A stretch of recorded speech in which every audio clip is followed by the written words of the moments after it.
Jesus said to the crowds, "O Jerusalem, Jerusalem, you who kill the prophets and stone those sent to you, how often have I longed to gather your children together. I tell you, you will not see me again until you say, 'Blessed is he who comes in the name of the Lord.'" When Jesus had finished saying all these things, he said to his disciples, "As you know, the Passover is 2 days away, and the Son of Man will be handed over to be crucified." Then the chief priests and the elders of the people met in the high priest's palace and plotted to arrest Jesus. In the evening, Judas, with the chief priests and the temple guards, arrested Jesus and took him to the high priest. Early in the morning, all the chief priests and elders of the people came to the decision to put Jesus to death. They bound him and handed him over to Pilate, the governor. Now, it was a custom at the feast of the unleavened bread, or Passover, to release a prisoner whom the people requested. Pilate asked them, "Which one do you want me to release, Barabbas or Jesus, who is called Christ?" "Barabbas," they answered. "What shall I do then with Jesus, who is called Christ?" Pilate asked. They all answered, "Crucify him." Wanting to satisfy the crowd, Pilate released Barabbas to them. He had Jesus flogged and handed him over to be crucified. So the soldiers took charge of Jesus. As they led him away, they seized Simon from Cyrene, who was on his way in from the country, and put the cross on him and made him carry it behind Jesus.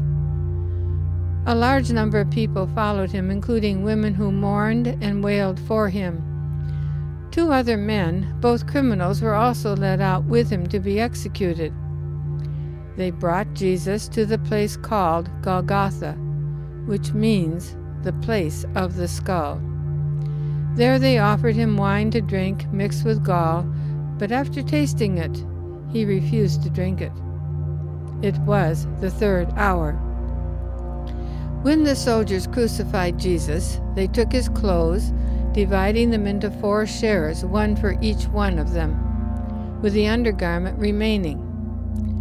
This garment was seamless, woven in one piece from top to bottom.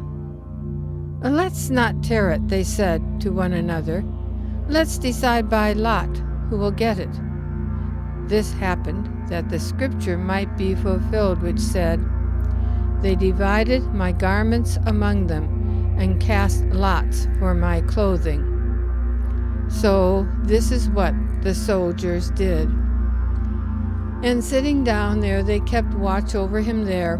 Above his head they placed the written charge against him. "This is Jesus, the King of the Jews."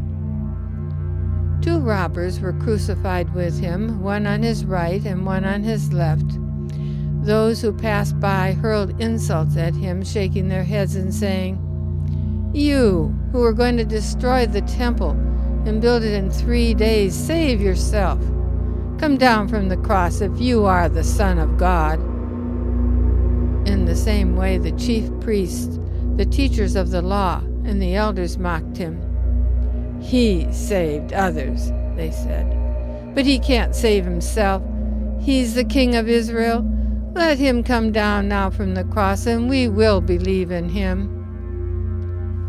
One of the criminals who hung there hurled insults at him. "Aren't you the Christ? Save yourself and us."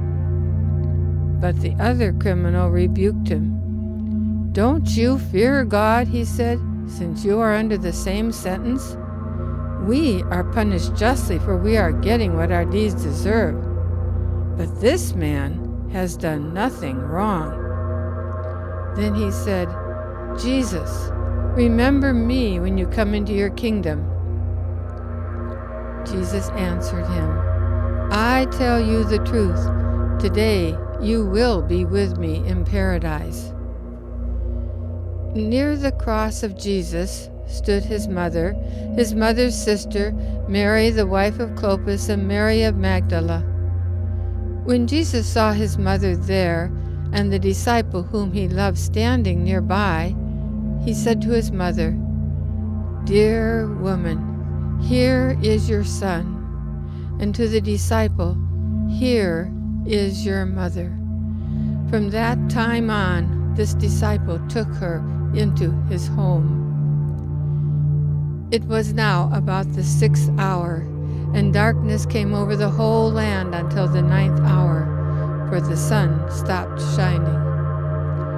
About the 9th hour, Jesus cried out in a loud voice, "Eloi, Eloi, lama sabachthani," which means, my God, why have you forsaken me?"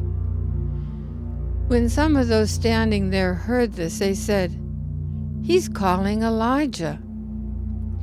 Later, knowing that all was now completed, and so that the scripture would be fulfilled, Jesus said, "I am thirsty."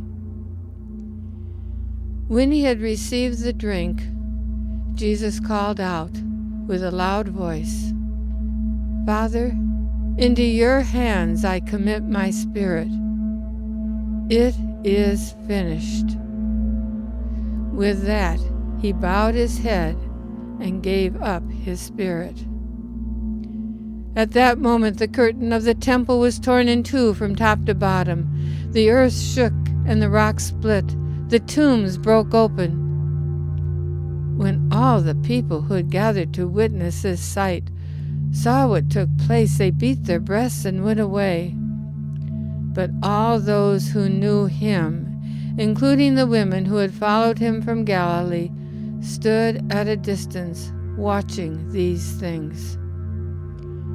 When the centurion and those with him who were guarding Jesus saw the earthquake and all that had happened, they were terrified and exclaimed, "Surely he was the Son of God."